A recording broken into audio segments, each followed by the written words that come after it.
All right, good evening, everybody. I'm Tanya Trevison. I'm with the Duxbury Safe Water Committee, and very much appreciate all of you attending tonight to hear more about this important issue, the PFAS chemicals in our water, understanding the health risks and solutions.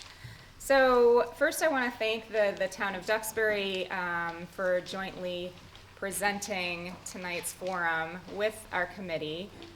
Working together, we find that we can benefit the town at more levels, and we are very appreciative of their support.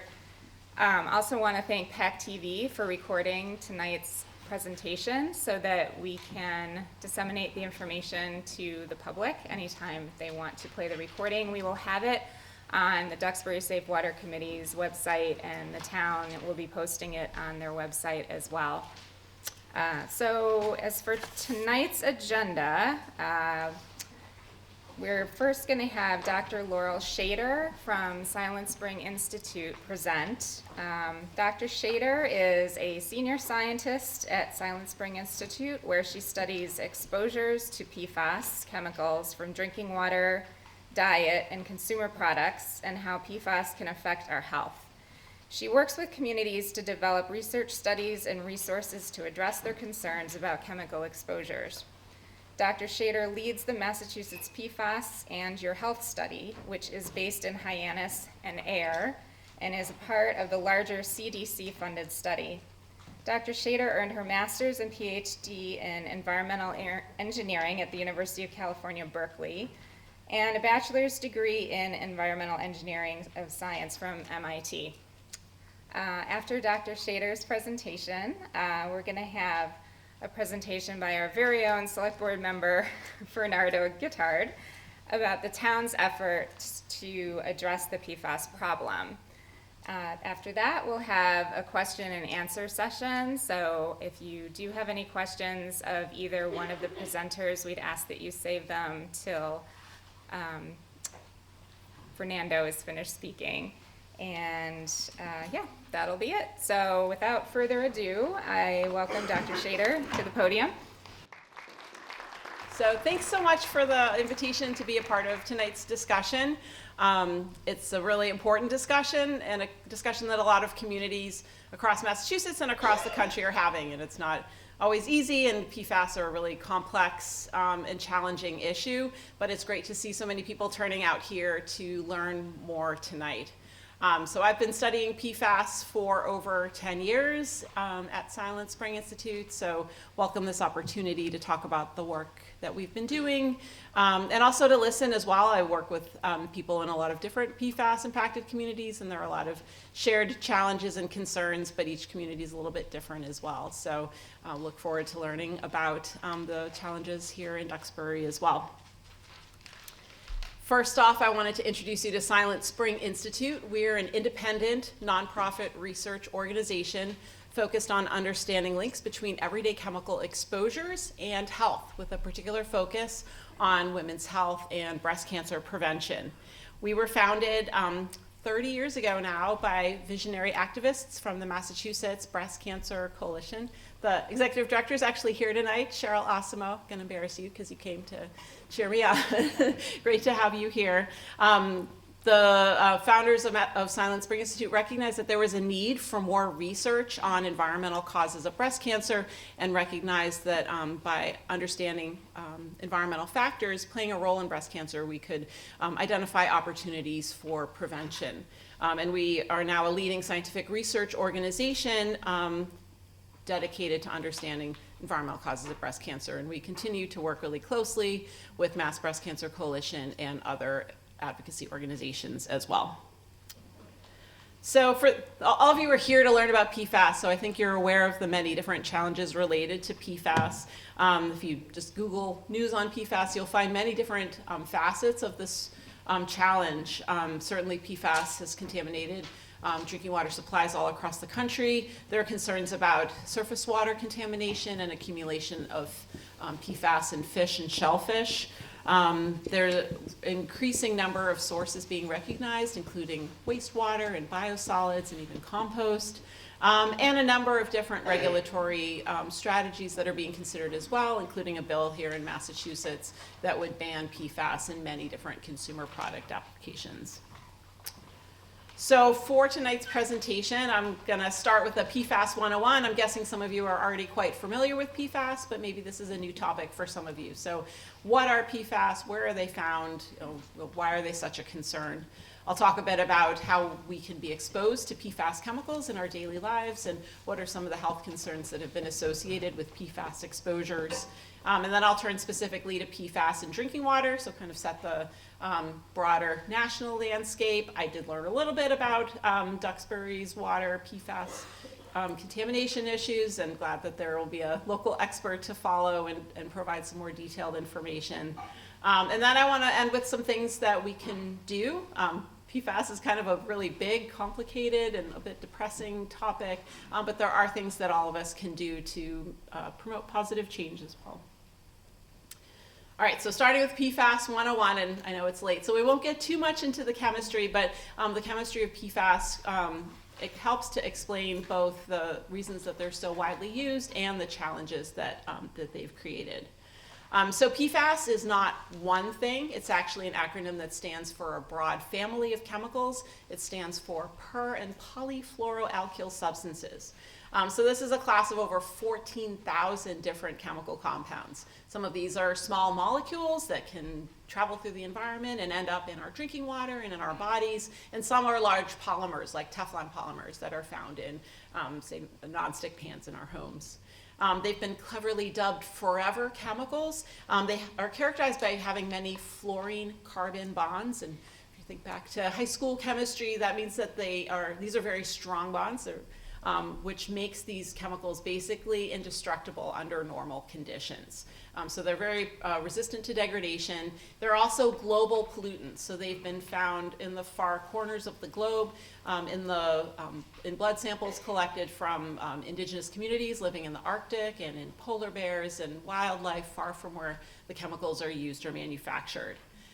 So PFAS are not new. They've been used in consumer products since about the 1950s. You might have seen old commercials for Teflon pans or Scotch-guarded carpets. So you might wonder, like, why am I just hearing about PFAS now if these have been around for so long? And I think one of the main reasons for so much attention on PFAS has been their recent discovery in drinking water in so many different places. It's just really been the past 10 or 15 years that analytical chemists have had the ability to measure these parts per trillion levels that we'll be talking about tonight. And there's something kind of special and sacred about water, and so when we learn about chemicals that are entering the water supply across the country, that's really driving a lot of the concern about these chemicals. Again, I'm not going to get too into the chemistry, but just to introduce you to two of the most infamous members of this chemical family, PFOS and PFOA. The top one is also called C8. If you see that blue zigzag there, that's a carbon backbone, and that is kind of a hallmark chemical structure for what PFAS chemicals look like. These are what are called long-chain PFAS, because that carbon chain has a kind of long carbon backbone. These are some of the most bioaccumulative forms of PFAS, so they can stay in our bodies for extended amounts of time. And these two PFAS in particular have been phased out of production here in the US and Europe. They're still produced in other parts of the world, and they're being replaced with other PFAS chemicals, which share some of the same concerns. If you're interested to learn more about PFAS, one way to do that would be to watch the film Dark Waters. How many people have seen it? I'm just curious. So it focuses on a community in West Virginia close to a DuPont plant where there was severe contamination from the Teflon manufacturing, and the heroic efforts of a lawyer named Rob Bellot, who's played by Mark Ruffalo in the movie, and his efforts to find justice for the community. So if you're in the store and you're looking at product labels, you probably won't see PFAS listed on the product label, but there are many familiar trade names associated with PFAS. So think of Teflon pans or Gore-Tex jackets or Scotch-guarded or Stainmaster coatings on textiles, furniture, carpets. They show up in a lot of places you might not expect to find them, like Oral-B Glide dental floss, microwave popcorn bags, certain types of cosmetics like waterproof mascara, paints, waxes, even guitar strings and rock climbing ropes. Because of their unique chemical properties, they're used in many non-stick, stain-resistant, waterproof, and grease-proof items. So my own background is in environmental chemistry and engineering, and I started studying PFAS back in 2010 as part of a broader investigation of unregulated drinking water contaminants on Cape Cod.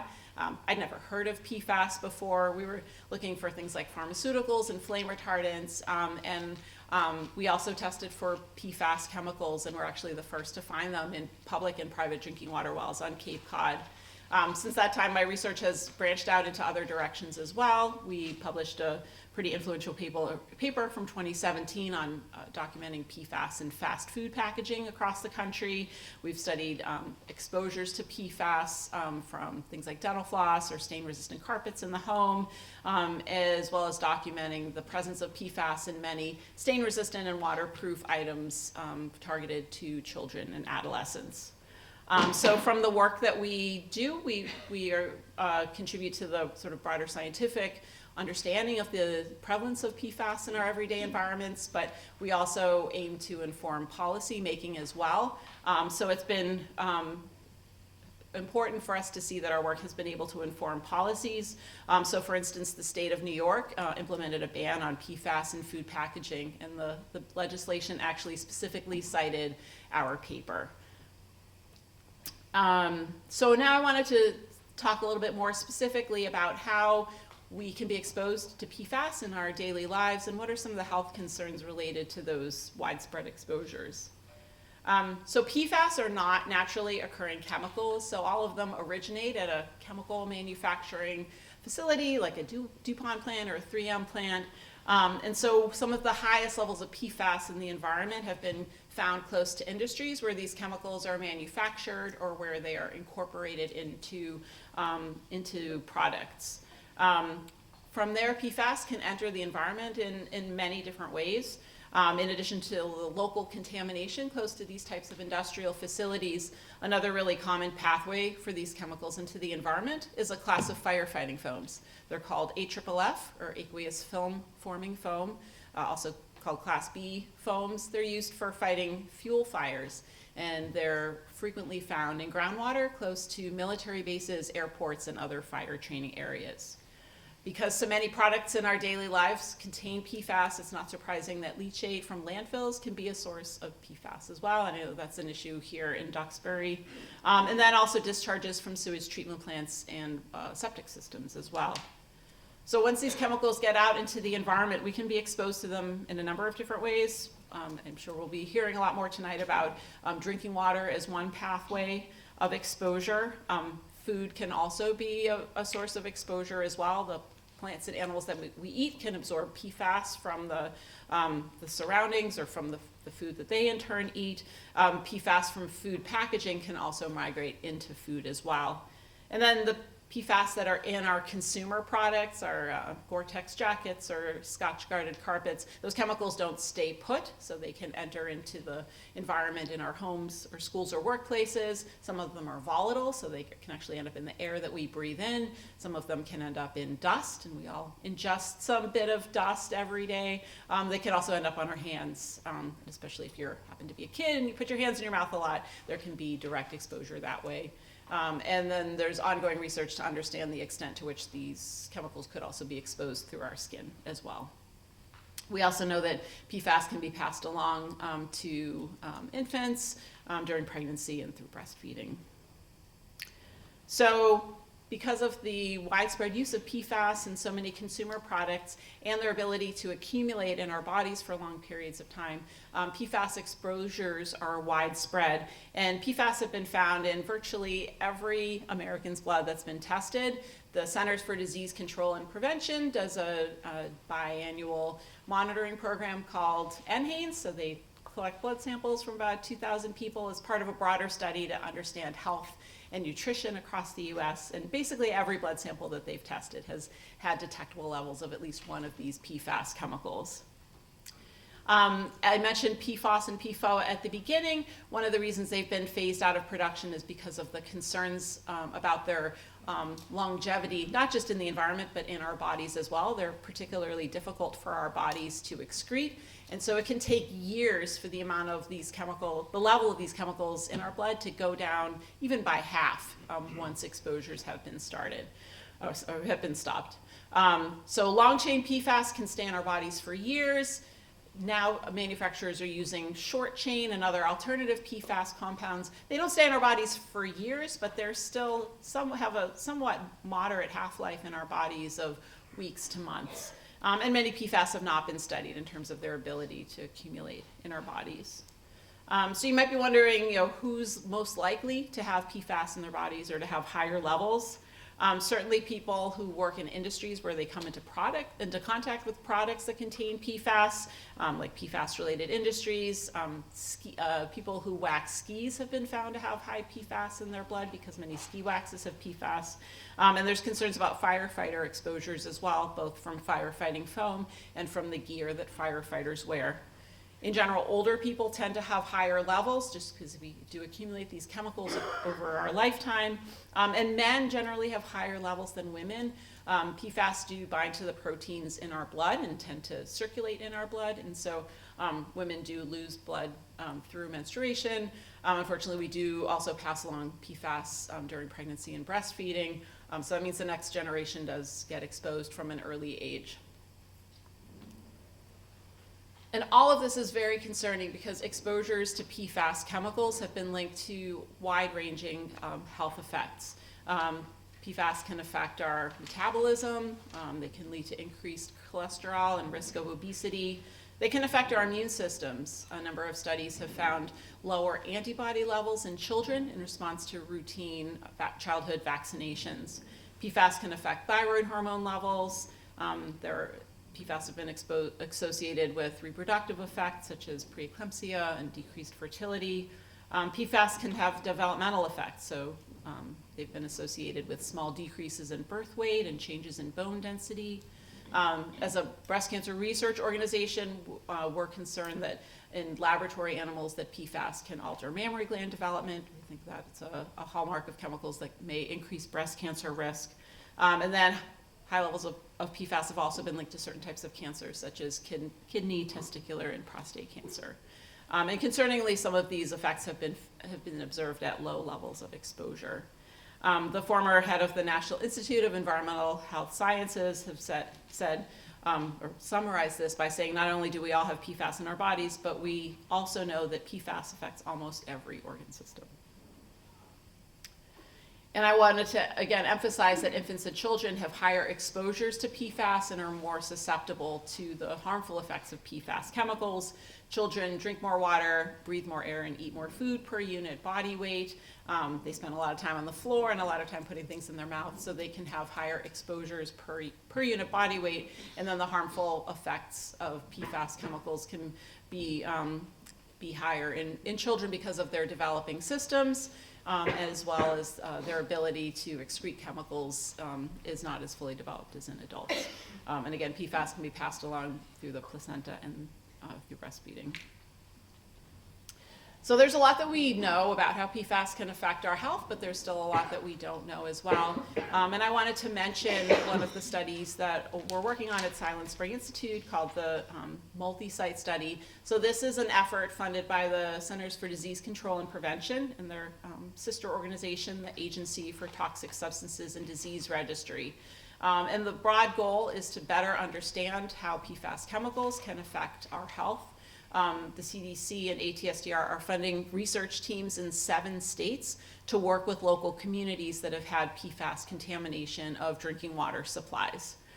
So Silent Spring Institute is leading one of these 7 studies. Our study is called the Massachusetts PFAS in Your Health Study, and we're working in Hyannis and in Air. So these are also communities that have experienced PFAS contamination of the public water supply, mainly from those AFFF firefighting foams. So our research team at Silent Spring is partnering with other researchers at the Harvard School of Public Health and Eastern Research Group, and our local community partners are Massachusetts Breast Cancer Coalition and Hyannis and People of Air, concerned about the environment. Study enrollment has been completed for this study. We had nearly 800 people take part in the study.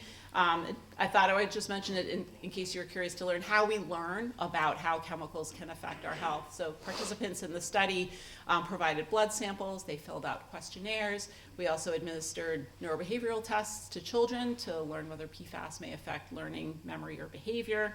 And the results that we've collected in Hyannis and Air will be combined with those from the 6 other states that are also taking part in the study. And having more people in a study gives us more statistical power and will help us learn more about the levels of exposure that can affect our health and the effect of different PFAS mixtures, because we don't just get exposed to PFAS one at a time. So I'm going to switch gears a little bit now and focus more specifically on PFAS and drinking water. So PFAS have been found in thousands of different locations across the country. The Environmental Working Group has estimated that 200 million Americans have PFAS in their tap water. And I wanted to show this map here that's part of the PFAS Exchange website, where you can see locations of known and also likely sources of PFAS contamination in communities, as well as to learn about community groups that are addressing PFAS challenges and the level of action taken by different states across the country. So how do PFAS get into water? Again, aqueous film forming foam, or AFFF, is a really common source of groundwater and surface water contamination, as well as locations of fluoropolymer production. Other industries, such as the Saint-Gobain plant in Merrimack, which created Teflon-coated products, can also have really high levels of contamination in the nearby communities. Wastewater treatment plants, septic systems, and landfills and land-applied sludge are likely sources of PFAS in many more locations, although likely not leading to as high levels of contamination as places with AFFF or industrial contamination sources. So despite the widespread presence of PFAS in drinking water and the well-established health effects, EPA has not yet finalized drinking water standards for PFAS. They're really close, so the next time you hear talk about this, EPA may have finalized standards, but they have issued a series of drinking water health advisories, so basically recommended limits for PFAS in drinking water. So back in 2016, the EPA issued a non-enforceable advisory of 70 parts per trillion, or also sometimes called nanograms per liter, for PFAS and PFOA combined. In 2022, they issued drastically stricter advisories down to 0.004 parts per trillion for PFOA and 0.02 parts per trillion for PFAS. So over 1,000 times stricter guideline than what they had issued just 6 years before. And they also issued advisories for several other additional PFAS chemicals. And then last year, the EPA issued draft drinking water standards of 4 parts per trillion for PFAS and PFOA. You might wonder why these are higher than the advisories. Advisories are just based on health effects information. So what's, ideally what would be the highest level that we would have in our water supplies. But drinking water standards also have to take into account what are the levels of PFAS that can actually be measured by analytical labs. Those levels at 0.004 or 0.02 or below what even a lab can measure. And the EPA is also required to take into account a cost-benefit analysis and think about the feasibility of treatment as well. The EPA received 120,000 comments on their draft drinking water standards, so my understanding is they're still in the process of finalizing those standards, and it's expected that those should be, well, I guess I haven't updated this slide since the last time I talked. We thought the standards would be issued by the end of 2023, but they're expected to come out the first quarter of 2024. So many states, including Massachusetts, have been impatient about PFAS regulations in drinking water and have acted more quickly than the EPA. So here in Massachusetts, the state set a standard, which is formally called a maximum contaminant level of 20 parts per trillion for what they call PFAS 6. So PFAS, PFOA, and 4 other PFAS chemicals combined. This is among the strictest regulations in the US. And having this be an enforceable standard rather than just an advisory means that water supplies here in Massachusetts have already had to start testing for, and as you've had to here in Duxbury, have had to address any exceedances of this, this standard. So across the Commonwealth, over 1,400 public water systems have been testing for PFAS. And I just looked at the website yesterday. 170 of these public water systems have detected PFAS 6 above that 20 parts per trillion level at least once. In some cases, like in Hyannis, where the water has been treated for a number of years now, this means that the water used to be have an exceedance of the standard and is no longer above the standard. Some of these are municipal or town water supplies. Others are non-community systems that serve schools or condominiums or other institutions. So overall, 14% of public water supplies have exceeded the state standard. So it's a big challenge for many water supplies across both Massachusetts and across the country. So I wanted to put the levels here in Duxbury into a context compared to some other water supplies in Massachusetts, just to give you a sense of how these levels compare to other places. So I'll kind of walk you through this graph. So this is showing the PFAS 6, so the sum of the 6 PFAS that are included in the state standard. And what I'm showing here, just so you're understanding, this is the highest level that has been found in any well in any of these water systems. So this is not necessarily what was in the tap water, but just whatever the most contaminated source water was. We've been working on Cape Cod since 2010, and we were the first to find PFAS in the Hyannis drinking water public water supply. And later testing required by the EPA actually found that the levels in Hyannis were higher than any other public water supply in Massachusetts and in the top 1% of water supplies across the country. So you can see what the levels used to be like in Hyannis. Hudson also had similar levels from an industrial source. So you can see here Duxbury, I just put it in for context. Certainly not the highest across the Commonwealth, but it well above the state standard. And so it's important to have that information so that the town can take action and lower levels and reduce exposures to PFAS. All right, so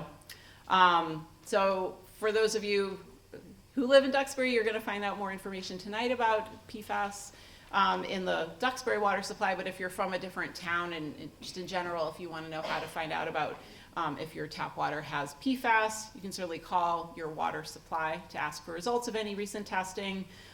You could refer to your water supply's consumer confidence report, which is a report required each year by EPA. The state has a data portal, so if you like to dive into Excel spreadsheets and look at data, you can find out more detailed information about specific chemical levels in your water supply. And you can also look at the Environmental Working Group's tap water database. The Mass Department of Environmental Protection actually is a really nice website as well to learn about the levels of PFAS in different water supplies and the actions that are being taken. So it has this interactive ArcGIS interface, and I looked up what it said for Duxbury as well. So you can learn about what the towns are doing in response to discovery of PFAS. So what about private wells? About 500,000 residents in Massachusetts rely on a private well, and my understanding is there are residents in Duxbury who also have a private well. So unlike a public water supply where there is required testing for PFAS and for a variety of other regulated contaminants. Routine testing of contaminants in private wells is usually not required. The state did conduct a program for communities that have at least 60% of their residents served by private wells. Duxbury was not one of those communities, but you can get a sense of the communities where PFAS were detected and the maximum level that were found in private wells throughout the Commonwealth. And here's a link to a map that we've created in case you're curious to learn a little bit more about where the highest levels have been found. We've been conducting, at Silent Spring Institute, we've been conducting testing of PFAS in private wells on Cape Cod, most recently as part of the STEEP Superfund Research Program. So this is a collaboration with University of Rhode Island and Harvard University, as well as our local partners at Mass Breast Cancer Coalition, the Sierra Club, Cape Cod Group, and the Mashpee Wampanoag Tribe. And I just wanted to mention one of the trends that we've seen when we try to predict where PFAS are most likely to show up in private wells. We've found consistently that wells with higher levels of nitrate tend to have higher levels of PFAS as well. And on Cape Cod, we think that the explanation for that is that septic systems can be sources of PFAS, and PFAS are also septic systems are also the largest source of nitrate into groundwater on Cape Cod. So I often get questions about PFAS water treatment. So if you do find out that there's PFAS in your water supply and you want to treat for PFAS in your home, there's two general types of water treatment that are effective for removing PFAS from water. So one are activated carbon systems. These can be filter pitchers with granular activated carbon or solid carbon block filters. These tend to be very effective for PFAS, PFOA, and other long-chain PFAS, but aren't always as effective for shorter-chain PFAS that are currently used in consumer products. The other type of system is reverse osmosis. Reverse osmosis systems are effective both for short-chain and long-chain PFAS chemicals. They do have some downsides because they do generate a stream of wastewater. So for every gallon of water that you of treated water, there's several gallons of wastewater. And so there can be effects on septic systems as well. There are some certifications. So when you're buying a water treatment system, it's important to look for third-party certifications to make sure that the filtration system that you're purchasing is meeting up to the expectations of what removal the manufacturer is claiming. I would note that these certifications are only intended to make sure that a PFAS treatment system is meeting the EPA's guideline of 70 parts per trillion. So it does not necessarily mean that it can meet the state standard of 20 or the new EPA guidelines. And with any water treatment system, it's important to maintain your system to ensure that the contaminant removal is complete. If you let the filter stay in too long, the contaminants that are accumulated on your filter over time can actually be released back into the water.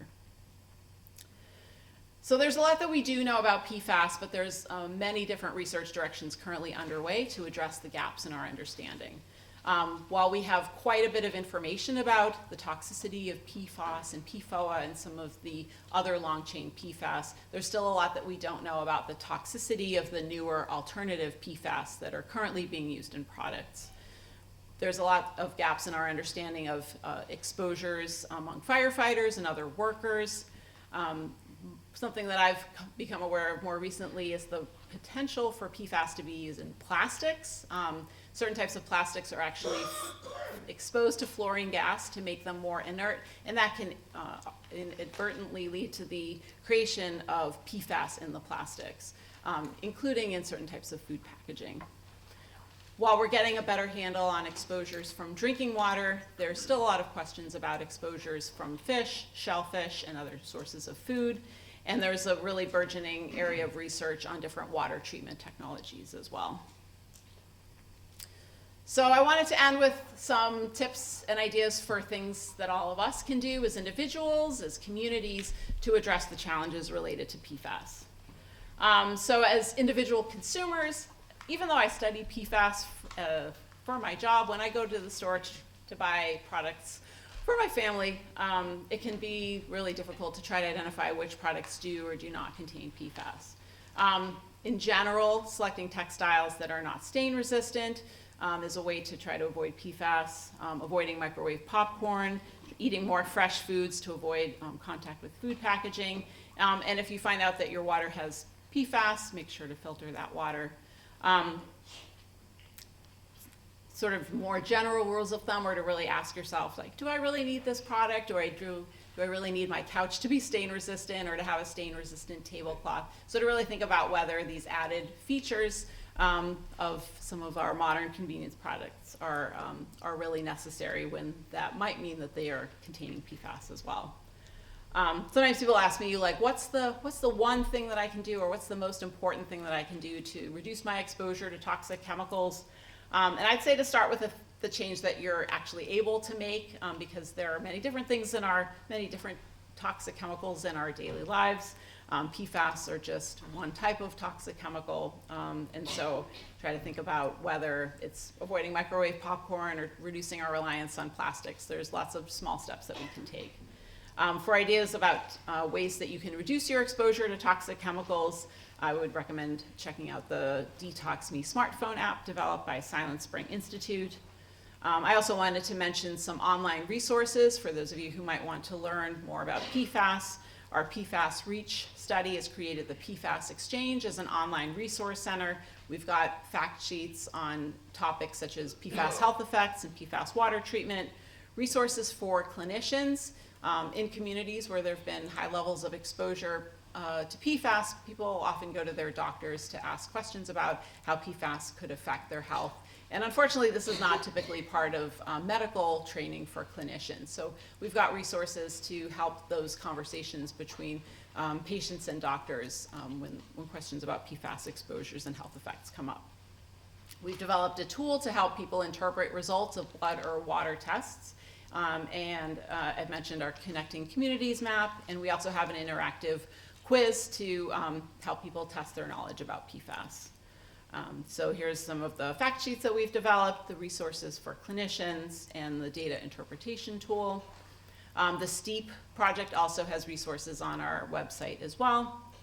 And so then there are other ways that we can get involved, not just at the sort of individual consumer level, but as members of a community and the broader society.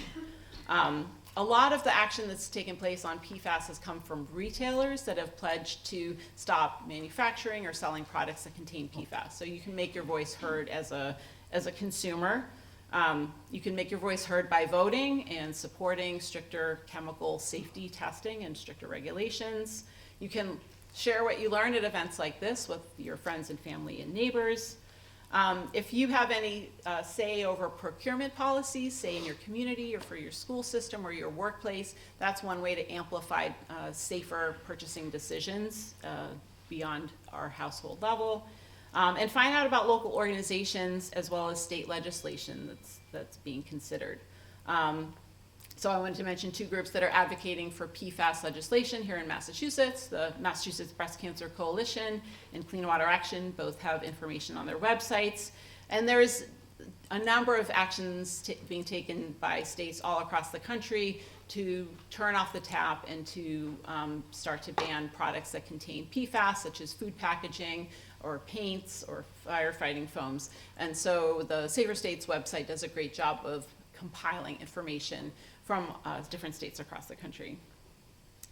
And those are some resources for learning more about PFAS, and I believe the slides from this will be made available later, so you can refer to this to find out more information.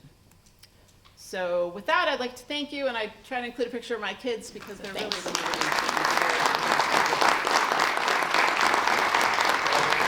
Thank you very much. Very informative.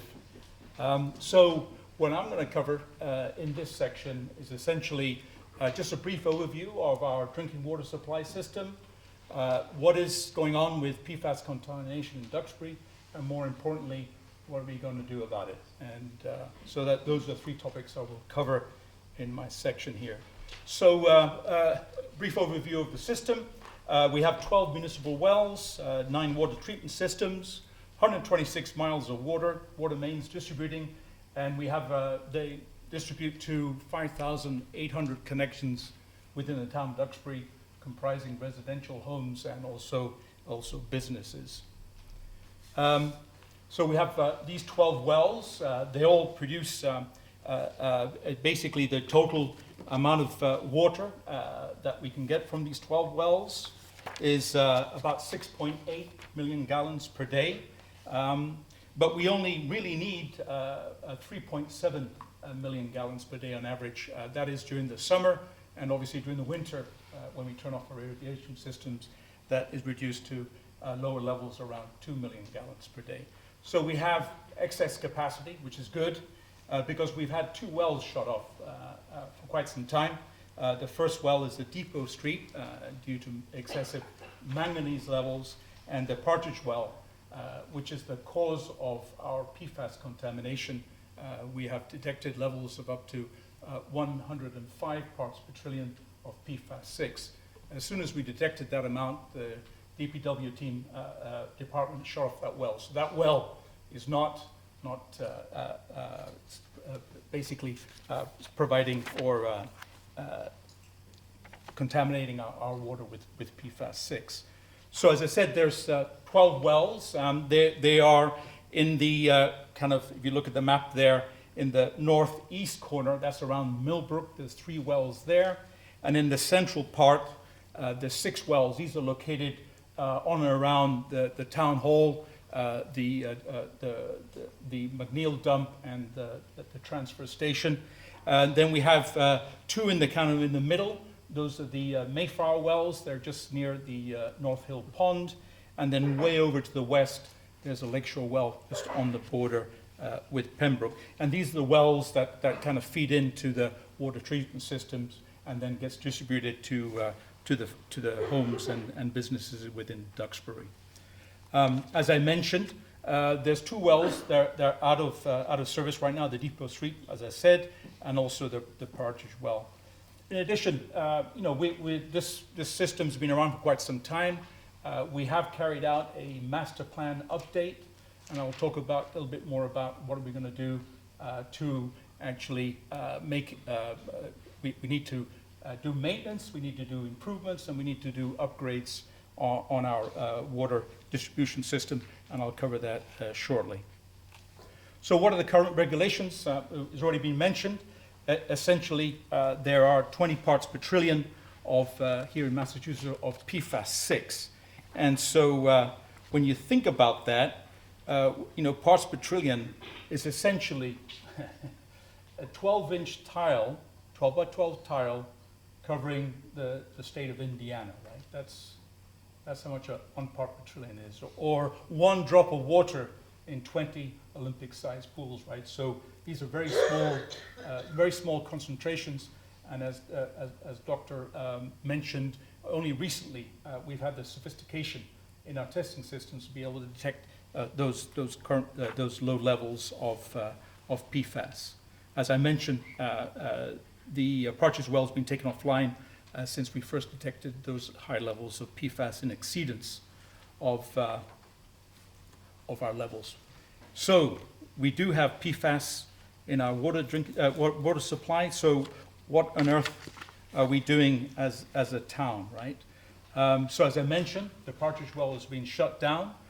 We started investigating where is this PFAS coming from, and we've also recognized that we need to do something about this Partridge well. Although we have excess capacity, we always there's wells that go down, so we like to keep all those wells available, and so we started planning to install a treatment system for the Partridge well, and that was financed in an article at the town meeting in March. And also, as a select board, we realized that with the upcoming legislation, which will reduce the levels from 20 parts per trillion to 4 parts per trillion for PFOA and PFOS, the O and the A, right, the A and the S, that we needed to do something now, all right? This will affect everybody, and I'm sure all towns and states will be actively doing something about it. So we needed to start acting quickly, and so we formed a PFAS working group, kindly headed by Candice Martin. Thank you very much. and she will take us through to the town meeting, where I'm sure all of you will vote in support of those 2 articles, and then we'll have money to start doing work on this, and we'll obviously then get consultants and project managers to take over from the work that Ken has been doing. So thank you for that. Right. So as I mentioned, we have updated the water quality master plan, and it essentially, as I said, addresses issues with regards to improvements that are required, upgrades, and improvements on our water distribution system and water quality. This is a multi-year plan. It's over 10 years, and we're looking at up to about $60 million of spend required to be able to cover the work that's there. And I know that Sheila, our new DPW director, or Mark Cloud, the new water superintendent, are actively putting that plan in place. And I'm sure we'll hear more about it in the future. Also, we are putting together, and as I mentioned in the articles, a PFAS response plan where we'll look at all those 12 wells and we'll figure out what are the priorities. We'll prioritize those wells, start planning what sort of treatments they'll require, and then we'll be looking at the number 1 priority well, what are the engineering requirements, design, and the funding options for that. So as I mentioned, there'll be a couple of articles in this March town meeting. So we've been investigating where is this PFAS coming from. As already mentioned, it's basically everywhere. However, we have identified through the work done by Weston and Sampson that there is levels of PFAS coming from the McNeil dump and the Duxbury municipal landfill. So these folks have done a lot of work.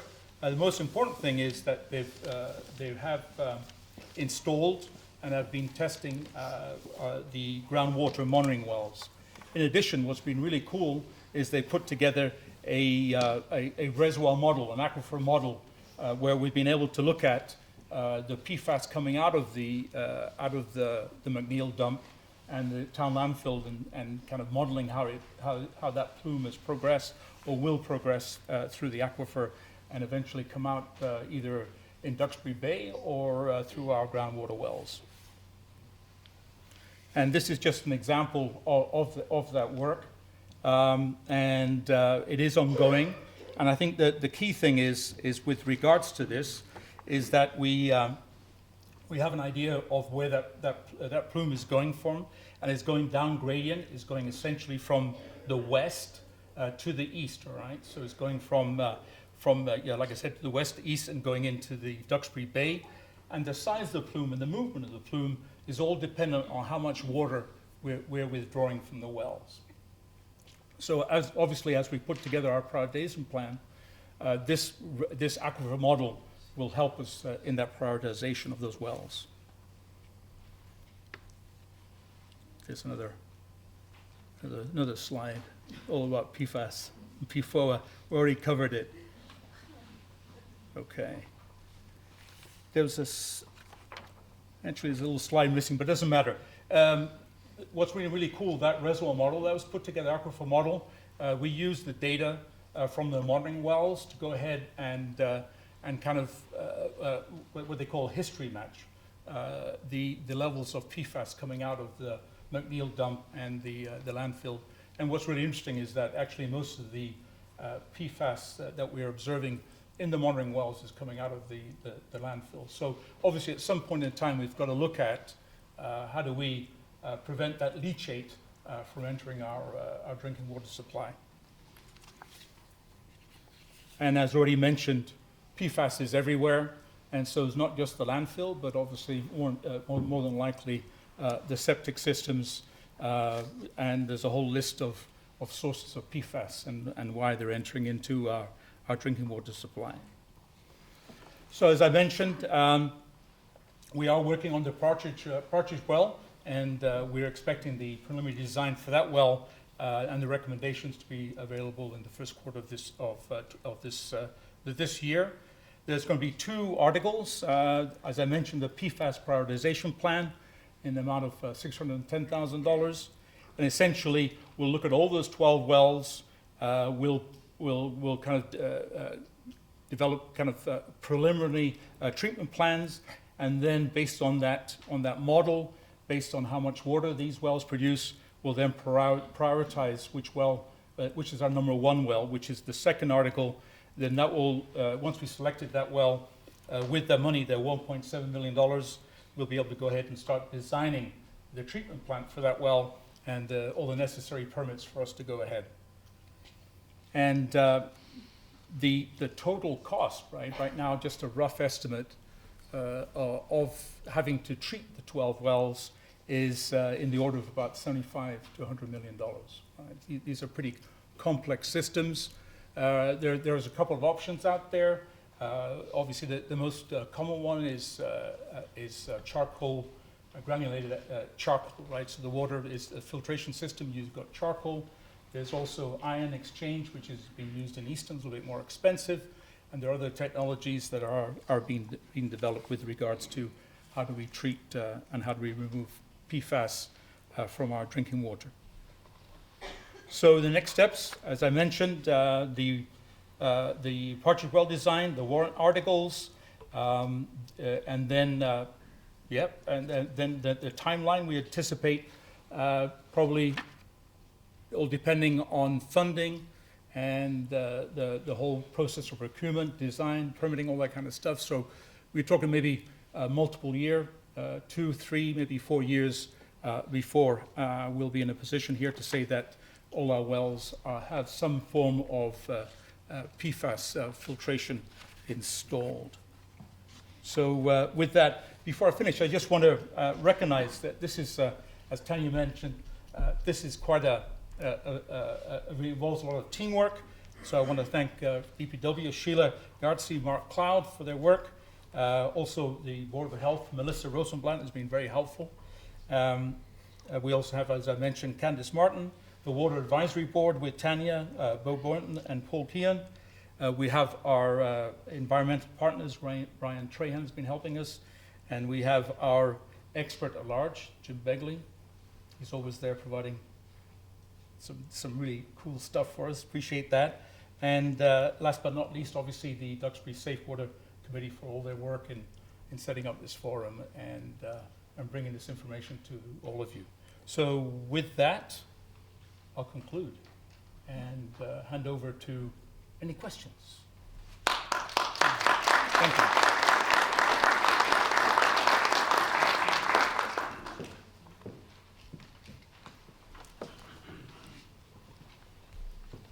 If anyone has any questions? All right, I'll ask the first question. Who's going to pay for all this? What about those poor people, DuPont and 3M? So anyway, the good news is actually that there is an ongoing litigation is across the whole of the United States, and actually there has been a settlement reached with 3M for $12.5 billion and DuPont for $1.85 billion. And what's going to happen with that money will go into the settlement fund.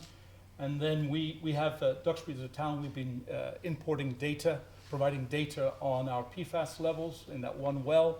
And then based on that well output, we'll get a contribution of those funds. Will be ongoing. I've asked the question, what about when the legislation changes from 20 parts per trillion here in Mass to 4 parts per trillion? We have 5 more wells that will fall within that category. Will we get some access to that settlement fund to pay for a part of it? It won't pay for all of it, but that question is out there and hopefully answered. So there is at least 3M and DuPont are contributing to this impact, and we should be able to have some access to that settlement fund. Oh. I have a question. It's probably for Laurel, but I just want to say that you all did a wonderful job. Great speaker presentations. I just have a question about the bar graph that we saw that had Duxbury in it, and it had Hyannis and Ayr and all the other towns. Yeah. I was wondering, is that the top 7 towns in the state of Massachusetts? How does Duxbury stand in the state as a whole. I just thought that bar graph gave a really good representation, and I was wondering if all the key players of PFAS were on that graph, or was that just a select few? Yeah, that's a great question. And that bar graph has sort of been building over time. Back in 2013 to 2015, the EPA required all large water supplies across the country to test for PFAS. And from that, there were 5 water supplies that had detectable levels. Back then, the limits of detection were higher, so basically it was a less sensitive test. So there were other water supplies that had PFAS in the water, but those didn't get picked up. So those were the first 5 that were on that graph. Okay. And then I've been adding to that throughout. So I wouldn't say that that's sort of a systematic review of all of the data. So I don't want to give the impression that Duxbury was necessarily like the 6th or 7th highest in the whole state, but those were some of the communities that I'm most aware of. Again, we've done a lot of work on the Cape, so I was featuring some of the other supplies kind of in the southeast region. I was wondering about that, sort of doing a search from highest to lowest. Again, it's not necessarily representative of where the levels were highest in the tap water. It looked like there was just one well here in Duxbury that was over the standard and the other ones weren't. And when you turn on your tap, what you get is a blend from all the different wells, so the actual mix at the tap was likely a lot lower and probably under the standard, depending on where in the water system you were pulling from. So it's hard to capture that sort of mixture in any I case. have one more last question.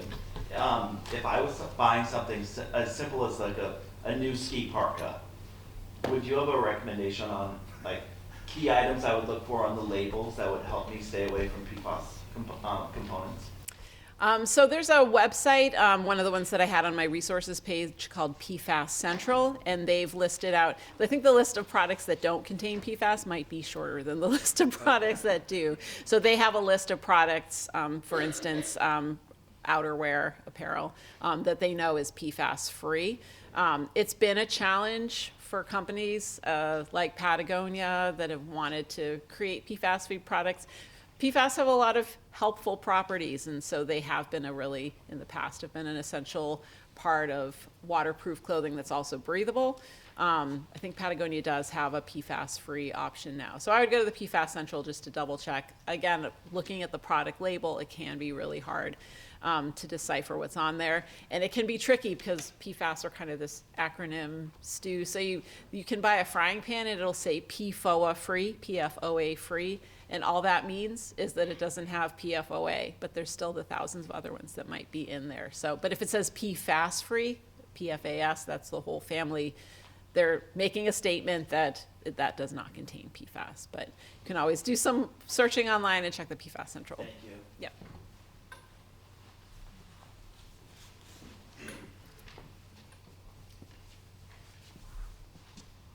So are we assuming that even bottled water that we buy to drink is not free of PFAS?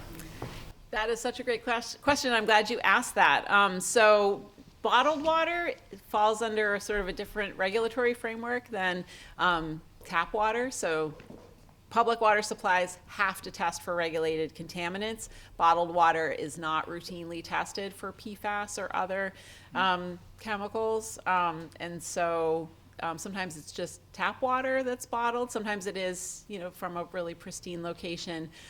So there's not necessarily a guarantee that bottled water would be PFAS free.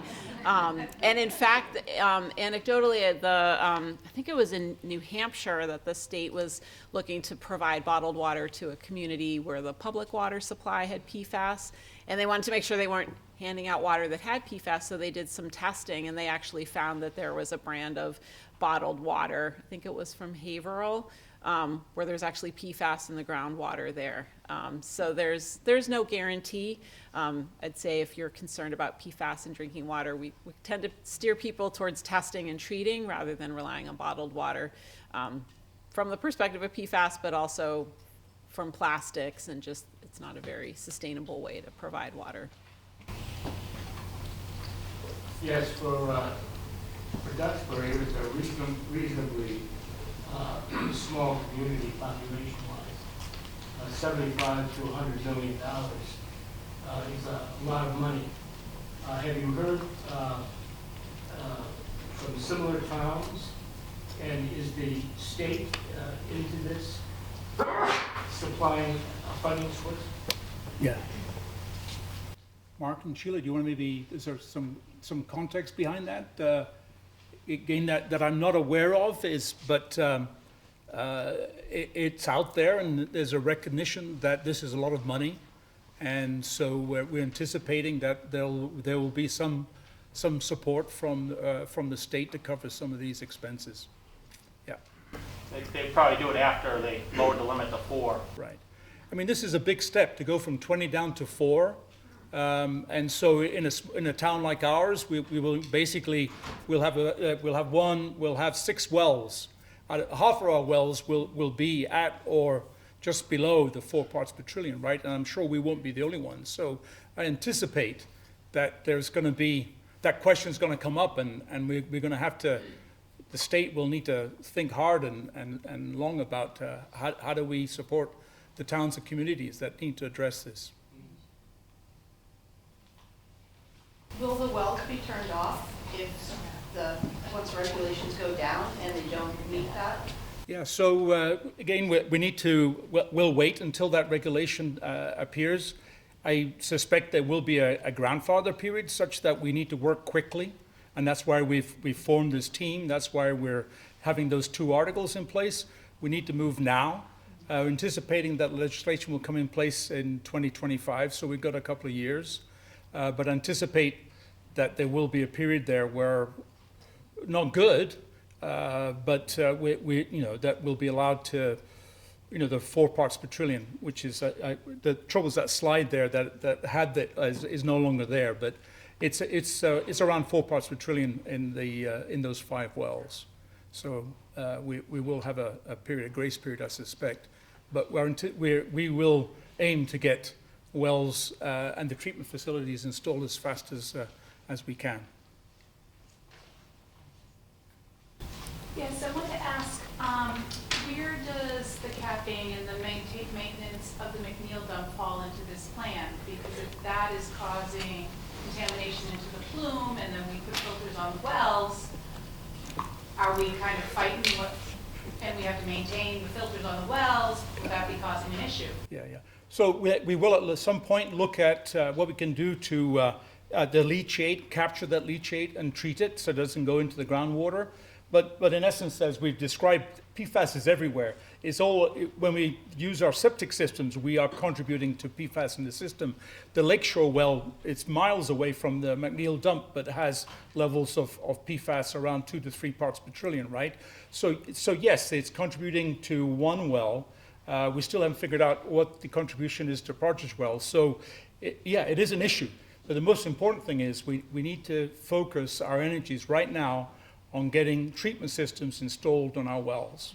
At some point, yes, we will need to address that, but number 1 priority is to get those treatment systems installed and making sure our water meets the proposed the new legislation with regards to levels of PFAS, PFOA and PFOS in our water. Thank you. Yeah, gentlemen, I believe you had a question? Yeah, I just had a question about the wells that would be still below the upcoming regulatory environment, PMC. What would, do they produce enough quality to be able to handle what the town needs? Yeah, so those other 5 wells came off on. Right.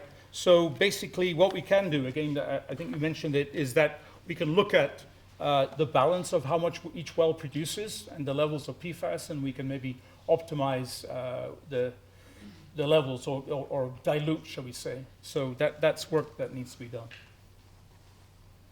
So the lowest wells we have are the Tremont wells, 1 and 2. They have PFOS of 2.12 parts per trillion and PFOA at 1.4. That's the lowest level we have. All the rest are around 3 to 4 parts per trillion. There was a question there, and I'll come back to you, sir. I'm just thinking, in the interim, until we have this change in our whole town, what can we do at home? What kind of filtration system should we be using on showers, sinks?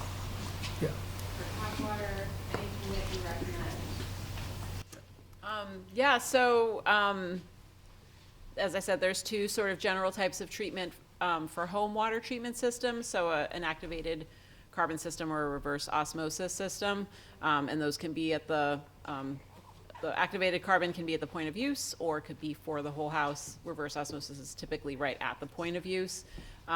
Most of the PFAS, I'd say, are not in water, are not volatile. So in terms of showering, that's not really considered to be, an important source of exposure. It would really be through drinking the water directly.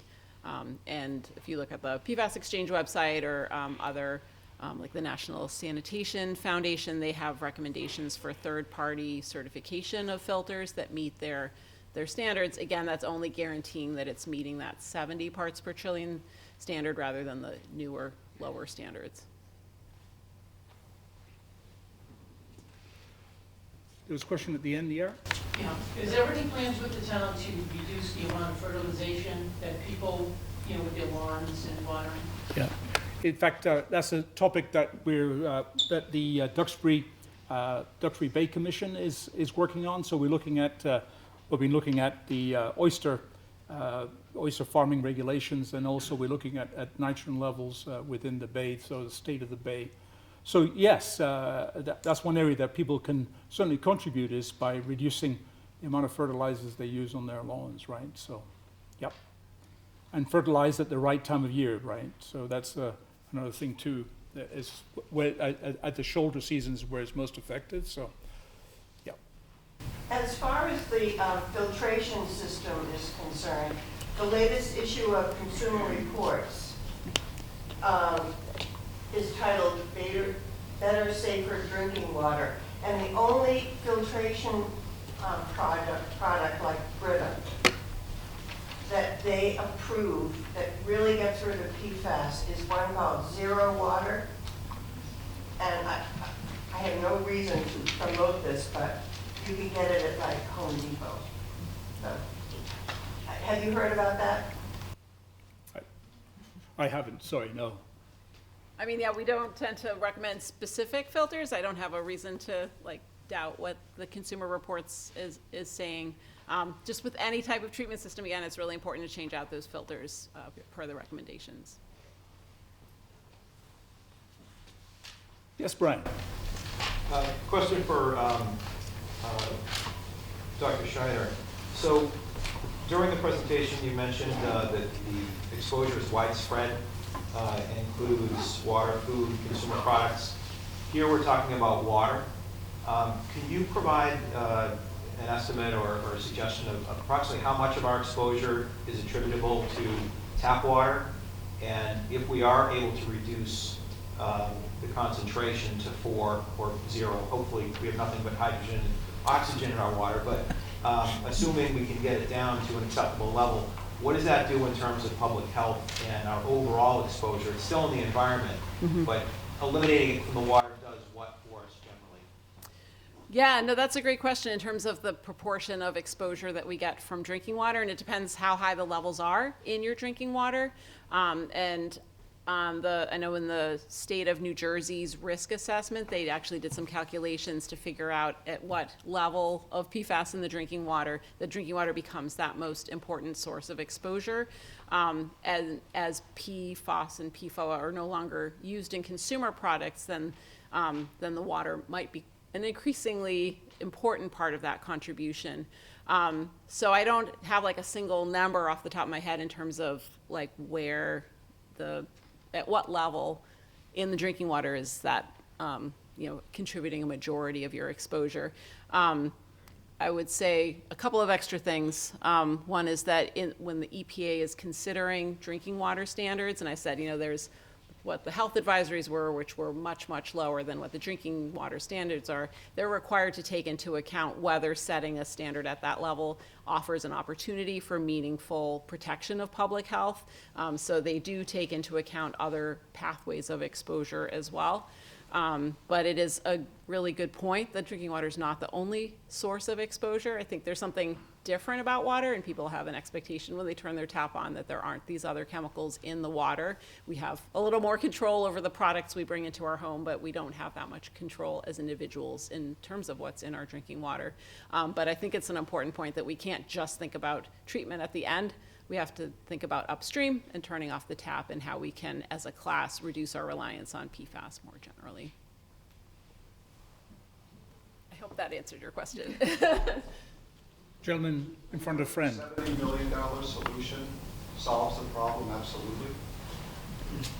It will certainly, the aim is for us to meet the 4 parts per trillion legislation that's coming, and then obviously it all depends on how far we want to go down towards zero, right? And so that's going to be the conversation that we need to get in.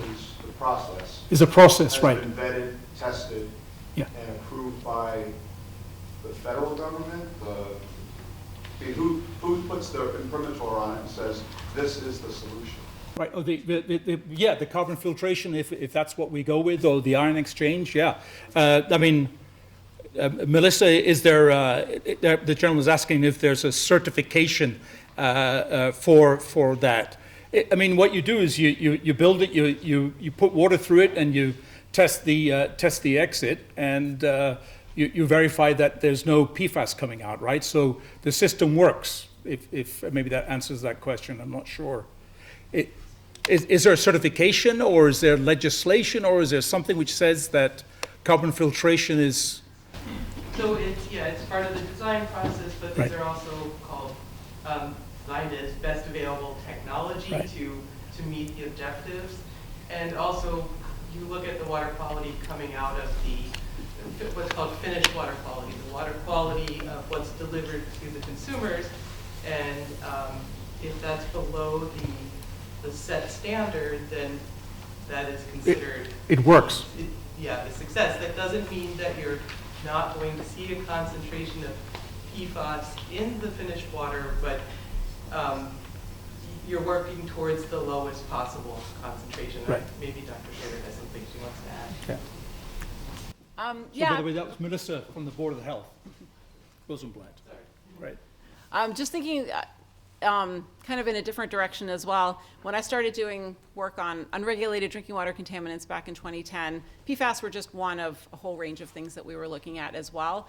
And we also found that on Cape Cod, but this has been found elsewhere as well, that where you're seeing wastewater impacts on drinking water, where there's septic systems or any landfill impacts on drinking water, it's not just PFAS, it's not just the things that we're measuring, there are other compounds that can be there as well.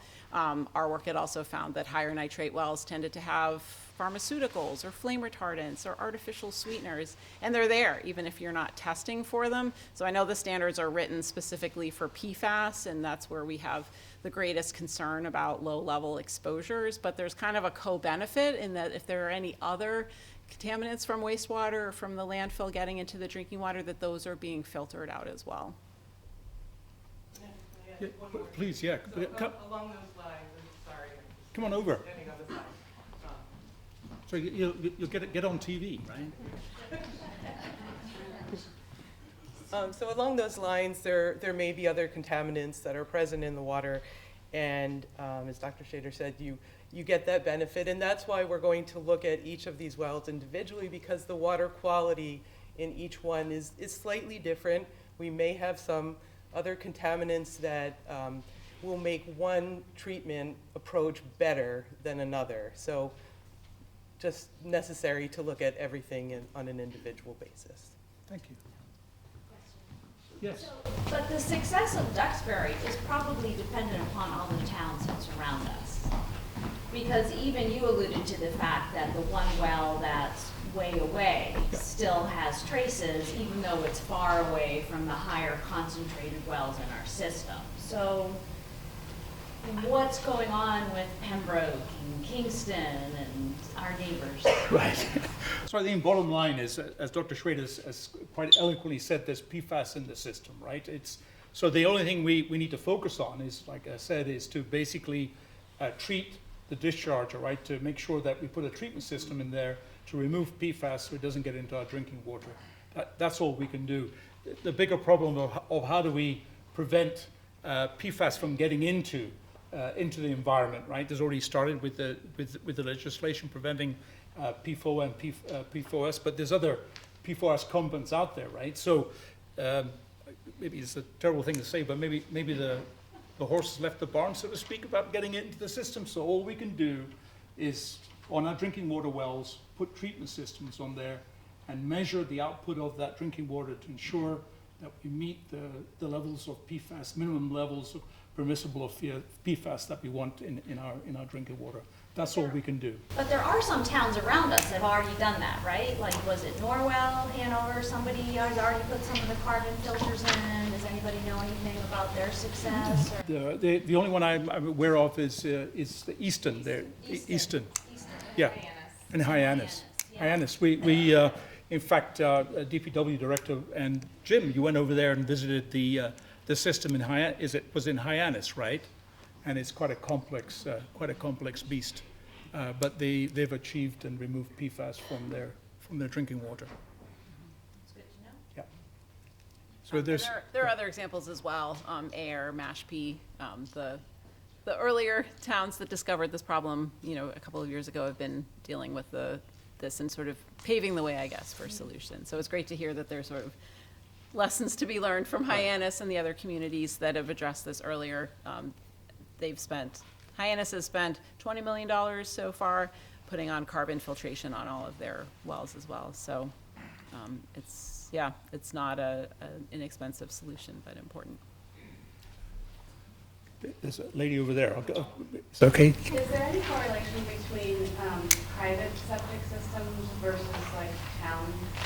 Like we have we pump our own septic system.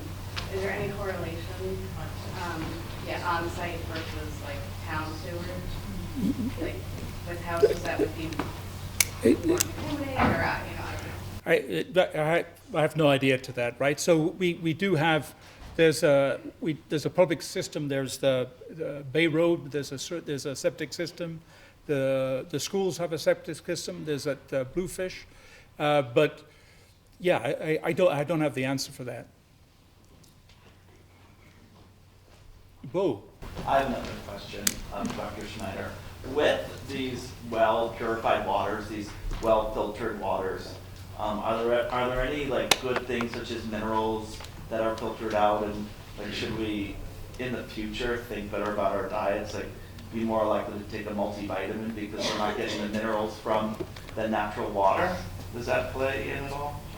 I think it depends what type of filtration you use. The activated carbon systems wouldn't be taking out minerals. If you have an RO system at your house, then you would be taking out some of the ions, so you might put them back in, or I don't know that the water is really going to be a big source of dietary contributions for essential elements. There's a lot of debate, I think, about fluoride in drinking water and whether that's necessary or not. But I don't know if there's fluoride in the town water. Yes, there is. There is. So if you put in an RO system on your home, then you would be filtering out the fluoride. So that's another dimension in terms of the health effects of fluoride versus kind of the dental benefits. Yes. Is there any value in testing a household water system? For PFAS? Yeah. If you're on the town water? Yeah. You could speak more to the dynamics of the system. Depending on where you live in the distribution system, there might be slight differences in the levels. Yeah, but so you want to make a point, reiterate, the Partridge Street well, which was the 105 parts per trillion, the biggest, largest amount, that well is shut in, right? All the rest of the wells are below the current level, right? If I had that chart there, it was missing, but with the rest around 4 parts per trillion. All right, so that's and then depending on where you are in the system, on the high or low water, pressure system, and the contribution, which wells you're getting in there, you're getting roughly 4 parts per trillion in your drinking water right now. Yes, sir. The $70 million number. Yes. Spoke of, does that treat all wells, all treatment areas? Yes, that's the plan. It's the plan. It's the plan. And so what would it cost if you treated 110% of the summer usage, so that you could assess what's happening. You know, you spend half of that, you have enough for capacity to handle the summer that you talked about, 2 million to 3.5 million, I think you said. Right. And then you make sure that the systems that you have are working perfectly before, and you then put a new treatment center on when you need the capacity, or a year ahead of the capacity. Yeah. Or So- whatever the time Power frame. outages. Yeah, yeah. But So, you step it out to make sure, yeah. because I mean, I think we've all heard how well the, you know, for electric cars are gonna work, or solar power, and it's slow to come on. And Yeah. so, the only risk would be spending all that money and then finding out that it's not a long-term solution. Yeah. Well, let me see here too. I think we have to install the treatment systems if we want to use a well, all right, and that's currently we have to put the treatment system there. I think what you're talking about, and is a great question, is with regards to optimization of how we operate the system, right? So I think we still need the capital investment, but where we could save money is basically, like you say, there will be a certain amount of water that will have to go through the filtration system. So the more water you put through it, the more PFAS is removing, then that system will fill up, so to speak, right? And then you'll have to replace it and recharge it. And so there'll be a cost to operate that, right?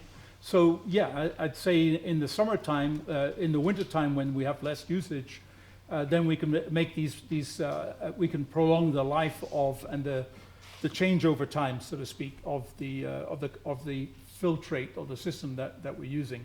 So we do need to install it. I think we can then look at how we optimize and how we operate to reduce cost. I just have some personal information for the young lady who asked about testing for water for PFAS. I actually looked into that when I first started hearing about this, because I'm sure, like every other Duxbury resident, you got inundated with a bunch of water companies who were willing to reach out to help.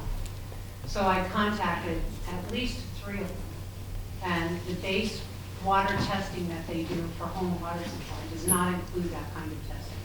And in order to get that kind of testing done, the quote started somewhere around $6,000, and they went up from there for one household. And they couldn't guarantee that they would actually be able to find any traces in the water.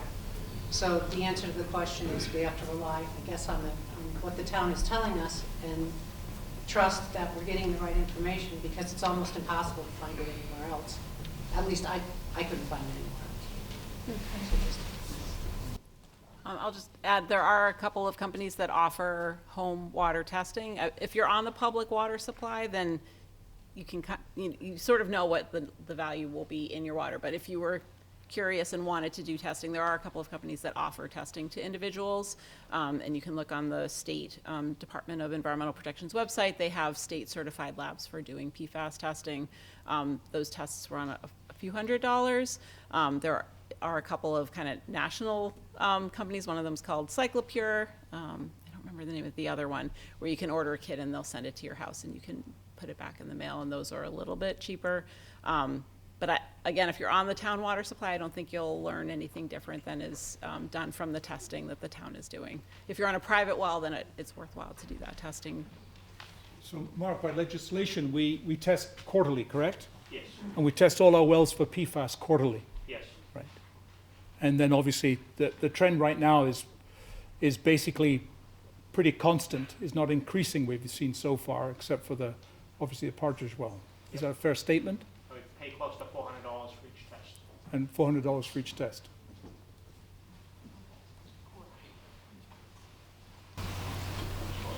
Yes. Since the firefighting foam is a known source of PFAS, will there be any direction to the town's consultant to investigate the area near any of our fire departments for contamination? Great question. I don't have the answer to that. Again, I just want to reiterate, it's everywhere. And so our priority is to focus our energy and money available to treat our wells to prevent PFAS from coming into our drinking water. That is our #1 priority. Yes? my understanding is that the DEP mandated Duxbury to cap that McNeil well many years ago, and it wasn't done, but that mandate still stands. And that the McNeil dump is required by DEP to be capped. Right. That's data I don't have. I'm not able to answer that question. I don't know if my fellow DPW folks have that answer. I don't know. Yeah, we do have that in the capital plan. Yeah. Actually programmed for next year. Thank you. Well, you got a lot of questions, Bo. I like it. I like it. No, it's good. The PFAS source into the wastewater, is that mainly from clothes washing? You know, I actually don't know that there's been a kind of conclusive study about that, whether it's the extent to which it's coming off of clothing, or if there are cleaning products that might have PFAS. I know there's certain types of floor waxes. Or it's coming from your body. Could be a bit from your body, yes. And it depends what's in the drinking water going in. So one thing that we've thought about in Hyannis, so for many years there was high levels of PFAS in the Hyannis drinking water. That's now being treated, but there's sort of all this PFAS in the groundwater that's still moving through, and septic systems were actually kind of a secondary source because the water for a long time was high in PFAS. So the wastewater for a long time was high in PFAS, even though we weren't necessarily testing for that. And so it can be a way that PFAS can kind of spread out into areas, even after the water is being treated.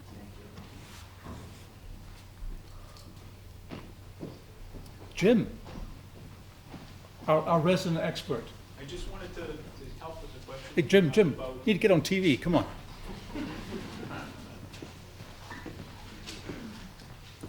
With regard to Bo's question about septic system and wastewater and what's the main source? Oh, here. I was about here. Good? Okay.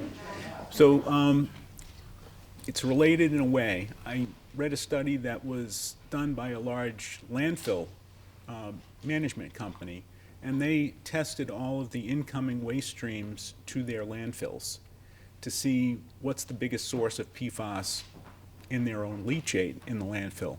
And it turned out to be textiles, clothing, as the largest source. So I would suspect that for septic systems, washing clothing is going to be a major source of the PFAS.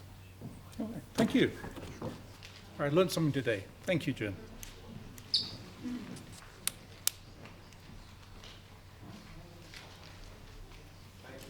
Any other questions? All right, no, thank you very much. Oh.